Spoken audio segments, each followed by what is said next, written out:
Und Marco Reinke ist inzwischen bei mir im Studio. Und Marco, du hast dir ja diese doch sehr vertrackte Lage, die ganze Strategie dahinter noch mal ein bisschen genauer angeschaut.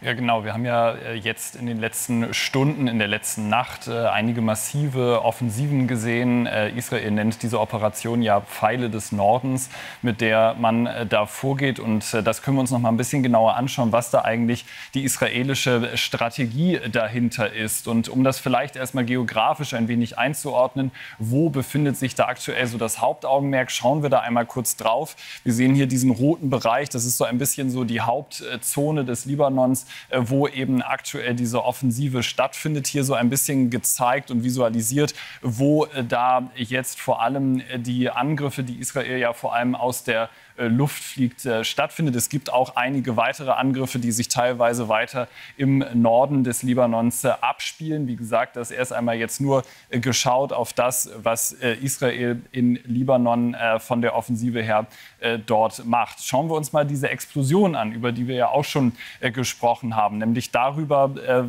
wie quasi es immer wieder Mehrfachexplosionen gibt. Das sehen wir jetzt hier. Da hat es einen Luftschlag gegeben. Und das, was wir da sehen, diese Rauchsäule mit diesen Funken, die da rausgesprüht sind, das ist etwas, was wir schon häufiger gesehen haben, wie auch beispielsweise hier. Wir sehen da immer wieder dieses Aufblitzen, immer wieder zusätzliche Explosionen, die es gibt und die auf jeden Fall darauf hindeuten, dass es dort möglicherweise zur Explosion von Munition kommt. Hier sehen wir das auch inmitten dieser Rauchschwaden, eben einige zusätzliche Explosionen, die es da gibt. Israel sagt ja, dass in den Wohngebäuden dort teilweise, in einigen Schulen teilweise, dass da eben auch Raketen untergebracht sind, dass dort Waffen, Munitionsdepots untergebracht sind.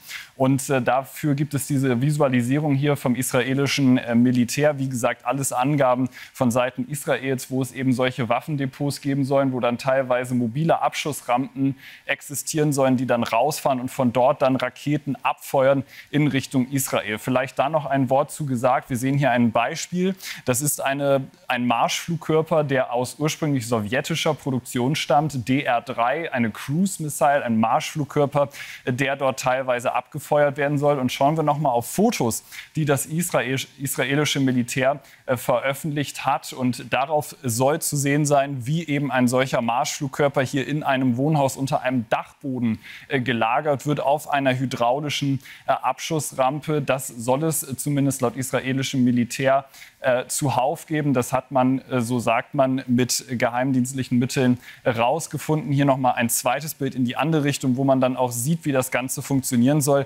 Eben diese Abschussrampe in Richtung dann auch teilweise Israel, wie das Ganze eben dann auch für Angriffe dort genutzt werden soll. Wie geht das israelische Militär vor? Es gibt diese Angriffe aus der Luft und gleichzeitig ist es so, dass es eben auch Berichte gibt. Es gibt auch Videos davon von libanesischen Einwohnern, wo teilweise dann das Telefon klingelt, das israelische Militär mit automatischen Anrufen dann vor Angriffen warnt, wo teilweise Radiosender mehr oder minder gehackt werden und damit auch die Zivilbevölkerung gewarnt wird.